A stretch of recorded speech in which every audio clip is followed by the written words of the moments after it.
You're standing in a marketplace in Circassia, 1582. You're 14 years old, watching your mother haggle over fabric when everything explodes into chaos. Horsemen thunder through the square, swords flashing, buildings burning. Your mother's scream cuts short. A rope circles your wrist. Within hours, you're chained in a cart with 30 other girls, rolling toward a fate worse than death.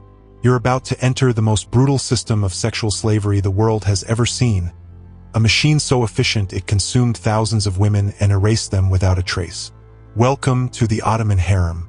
What I'm about to tell you will shatter every romantic fantasy you've ever heard about sultans and concubines. Because the truth isn't about silk and jewels. It's about systematic abuse disguised as privilege, about women turned into breeding stock, about children murdered before they could threaten the throne. This is the story they don't teach in history class. The story of what really happened behind those palace walls. And it's so disturbing that for centuries, historians deliberately hid the evidence. Before we descend into this nightmare, drop a comment telling me where in the world you're watching from. Now let's follow that cart of stolen girls into hell. The journey to Istanbul takes 6 weeks. You're locked in a wooden cage barely large enough to sit, fed scraps like an animal, beaten when you cry. The slave trader who owns you now inspects his merchandise daily, checking teeth like horses, examining bodies for flaws that might lower the price. Girls who get sick are left by the roadside to die. Nobody stops. Nobody looks back. You learn fast that crying brings punishment, that speaking your native language earns a whipping, that the only way to survive is to become invisible, to shrink into yourself until there's nothing left but obedience. By the time you reach Istanbul, you've forgotten what your mother's face looked like. You've forgotten your real name. You've forgotten everything except fear. The slave market in Istanbul operates with the efficiency of a factory. You're stripped naked, examined by buyers who squeeze your flesh, check your teeth, force you to walk back and forth so they can evaluate your movement. You're 13 years old, standing naked in front of strange men who discuss your body like you're a piece of furniture they're considering purchasing. A palace eunuch in silk robes appears. He moves through the market with absolute authority, selecting girls with the precision of someone choosing fruit. His fingers tilt your chin up, force your mouth open, inspect your eyes. He nods. Coins change hands. You're now property of the Ottoman Sultan Murad III. You should feel lucky. Most girls sold here end up in brothels or dead within a year. Instead, you're being taken to Topkapi Palace, where your real nightmare is about to begin. The Kisler Aga, the chief black eunuch who controls the harem, meets you at the palace gates. His face is soft, but his eyes are cold, calculating. He's seen thousands of girls like you, watched most of them destroyed by the system he manages. You're nothing special to him, just another fresh body for the machine. Welcome to the harem, he says in Turkish you don't understand yet. You'll learn our language. You'll learn our faith. You'll learn to serve, or you'll disappear. The hammam, the palace bathhouse, is where they strip away what's left of your identity. Older women scrub your skin raw with pumice stones until you bleed. They shave every hair from your body. They inspect you internally, checking for virginity, for disease, for any flaw that might make you unfit for royal use. The examination is brutal, humiliating, designed to break your spirit completely. Then comes your new name, Gulfum, Roseface. Your birth name dies here, never to be spoken again. You're given a simple cotton dress and led to the dormitory where you'll live with 40 other girls, all stolen from different corners of the empire. Circassian, Georgian, Greek, Armenian. All of you crying in different languages for mothers who can't hear you. The palace school begins the next morning. An older woman, USTA teacher, explains the rules in broken dialects until you understand. You'll learn Turkish. You'll learn to read and write Ottoman script. You'll learn music, dance, embroidery. You'll learn to serve coffee perfectly, to walk without making sound, to smile while your heart is breaking. You'll learn to be invisible until the Sultan wants to see you. Then you'll learn to be unforgettable. But here's what they don't tell you in that first lesson. They don't tell you that only 1 in 100 girls ever catches the Sultan's eye. They don't tell you that those who do often die young, poisoned by rivals or killed in childbirth. They don't tell you that the Sultan has absolute power over your body, that he can use you and discard you without consequence, that your life has no value beyond your ability to please him. The hierarchy in the harem is vicious and absolute. At the very top sits the Valide Sultan, the Sultan's mother, who rules the harem with iron control. Under her, the Hasiki Sultan, the chief consort who's born the Sultan's sons. Then the other consorts, ranked by how many children they've given him. Then the favorites, girls who've shared his bed but haven't conceived. At the bottom, girls like you, Kuriai, slaves, objects, breathing furniture that can be bought, sold, or killed on a whim. You're 13 when you arrive. By 14, you speak fluent Turkish and can recite the Quran from memory. They've converted you to Islam not through force but through a calculated mixture of kindness and isolation. The only people who show you any gentleness are the religious teachers. The only moments of peace come during prayer. Your old faith dies not with violence but with loneliness. The music lessons consume your afternoons. Your fingers bleed learning the oud, the strings cutting into soft flesh until calluses form. The dance instructor is worse. She teaches you movements designed to seduce. Every gesture a promise. Every step a calculated invitation. You practice until your feet crack, until the rhythm pounds in your head like a drumbeat of shame. This isn't art. This is weaponized sexuality, and you're being forged into a weapon. At night, in the dormitory, you hear other girls crying. Some pray, some scheme, some have already given up, their eyes empty as dolls. The competition here is poison. Every girl is your rival. Every friendship could be a trap. When one girl shows you kindness, another plants stolen jewelry in your bed and accuses you of theft. The punishment is 50 lashes that leave scars across your back you'll carry forever. You learn the rules fast. Trust no one. Show no weakness. Smile at your enemies. The girl who accused you disappears 3 weeks later. They say she fell from a window. Nobody believes it. Nobody cares. Windows don't leave rope burns. You're 15 when the inspection happens. The Kisler Aga and his assistants examine every girl in your dormitory, looking for candidates ready to be presented to the Sultan. You're chosen along with 5 others. They dress you in transparent silk that hides nothing, paint your face like a doll, perfume your hair with rose oil. You look in the polished bronze mirror and don't recognize the creature staring back. That night, you're led through silent corridors to the Sultan's private chambers. No fanfare, no ceremony, just a heavy door that closes behind you with the finality of a coffin lid. Sultan Murad III is 38 years old, corpulent, bored, already surrounded by dozens of concubines. He barely looks at you, a flick of his hand. The Kisler Aga pushes you forward. What happens next isn't love. It isn't even desire. It's ownership. He takes what belongs to him with the casual disinterest of a man unwrapping a gift he didn't particularly want. You're 15 years old. He's the most powerful man in the empire. You submit because resistance means death. You smile because tears mean punishment. You pretend pleasure because his satisfaction is your only value. When it's over, you're carried back to your quarters on a litter like discarded trash. The other girls stare, their faces a mixture of envy and pity. You've crossed an invisible line. You're no longer Kuriai. You're Gozde, favorite. It sounds like a promotion. It's actually a death sentence. 3 months later, you realize you're pregnant. The symptoms are unmistakable. Nausea, fatigue, your monthly bleeding has stopped. You tell the Kisler Aga, and everything changes overnight. You're moved to private quarters, given better food, assigned personal servants. You've achieved what every concubine dreams of. You're carrying the Sultan's child. But the upgrade comes with a price. Every meal could be poisoned by a rival concubine who sees your pregnancy as a threat to her own children's inheritance. Every servant could be a spy for the Valide Sultan, watching for signs of ambition. Every kind gesture could hide a knife. You learn to taste your own food first, to sleep lightly, to trust absolutely no one. Your son is born during spring rains. His first cry echoes through chambers thick with incense and paranoia. The midwives examine him carefully, counting fingers, checking for deformities that might make him worthless. He's perfect, which means he's in terrible danger.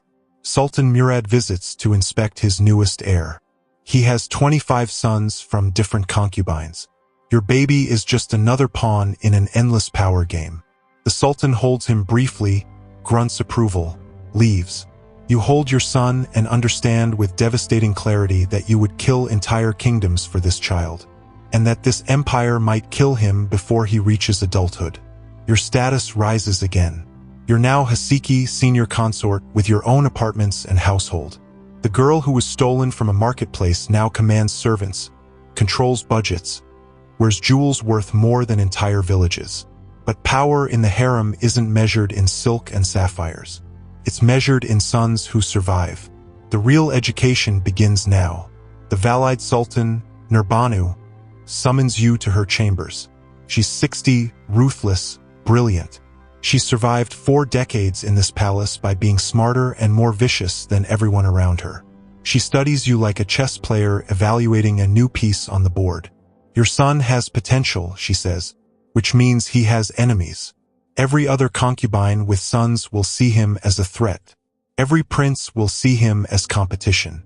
If you want him to live, you must become harder than stone and sharper than steel. She teaches you the art of palace survival. How to build networks of loyal servants. How to plant rumors without leaving fingerprints. How to identify threats before they materialize. How to smile at someone while planning their destruction.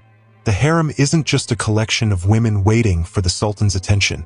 It's a battlefield where the weapons are whispers and the casualties are children.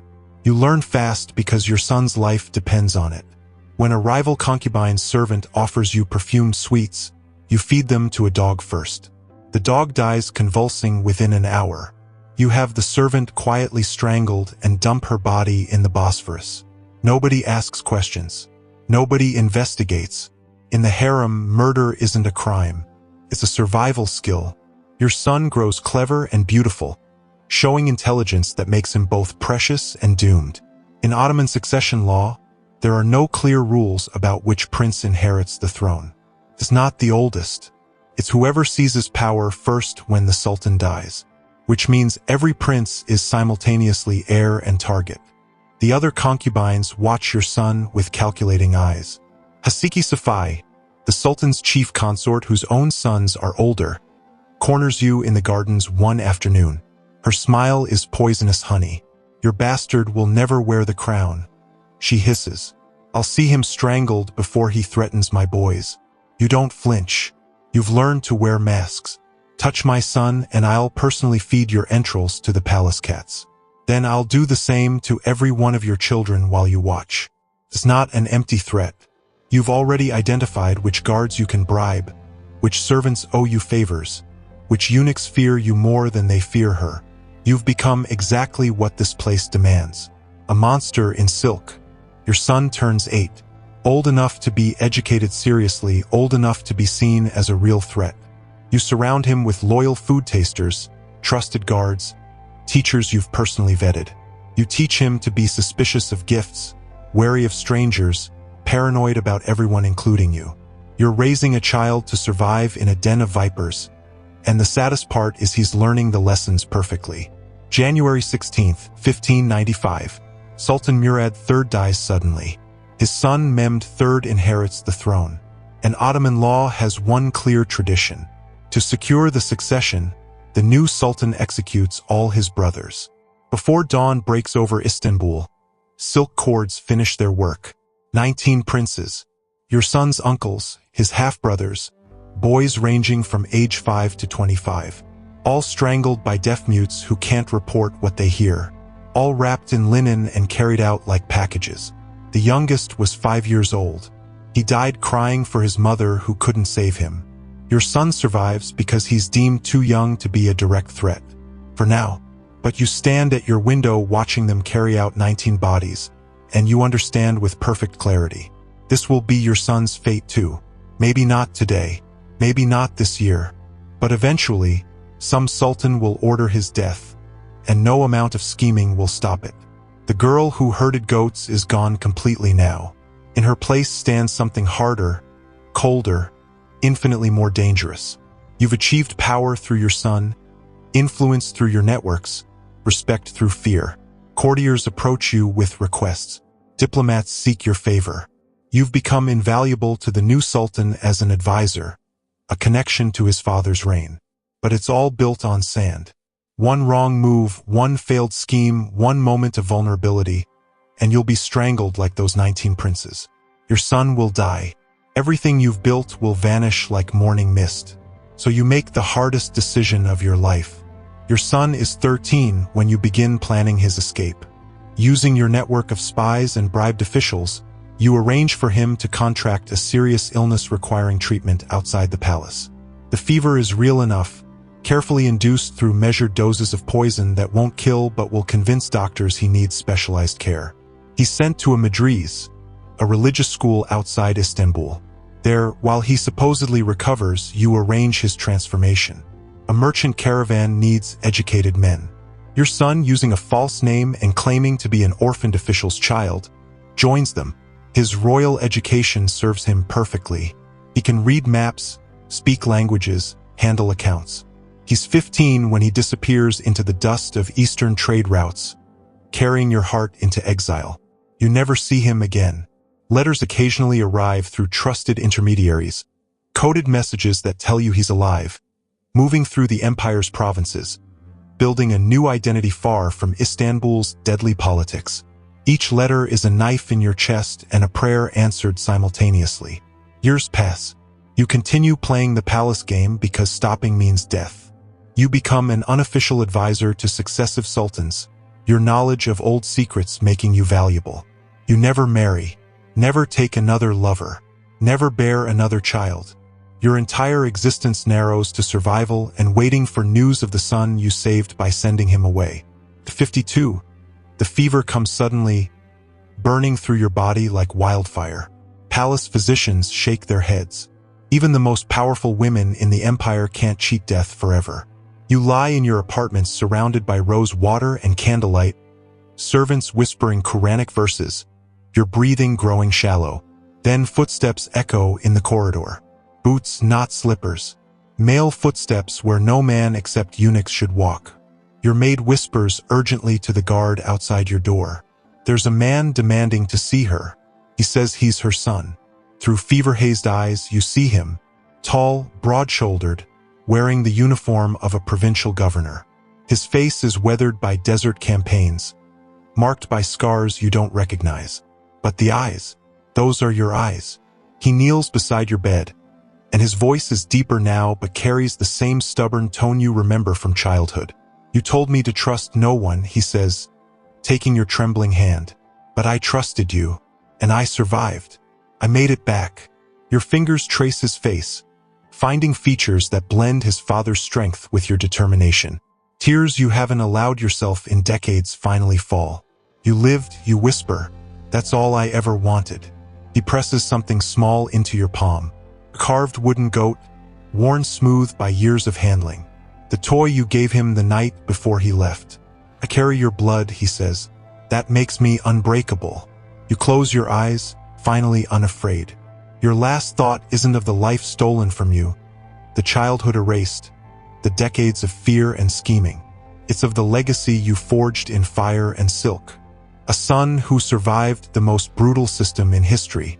A son who came back. If this story shattered the romantic myths you believed about Ottoman harems, you're beginning to understand. This wasn't exotic luxury. This was systematic slavery, sexual abuse, psychological warfare, and child murder wrapped in silk and called civilization. Thousands of women lived this nightmare. Most died in obscurity, their names erased, their suffering forgotten. Subscribe to this channel because we're going to keep exposing the truths that history tried to bury. And comment below, did the reality of the Ottoman harem shock you? Because this is just the beginning of what empires did to women when nobody was watching.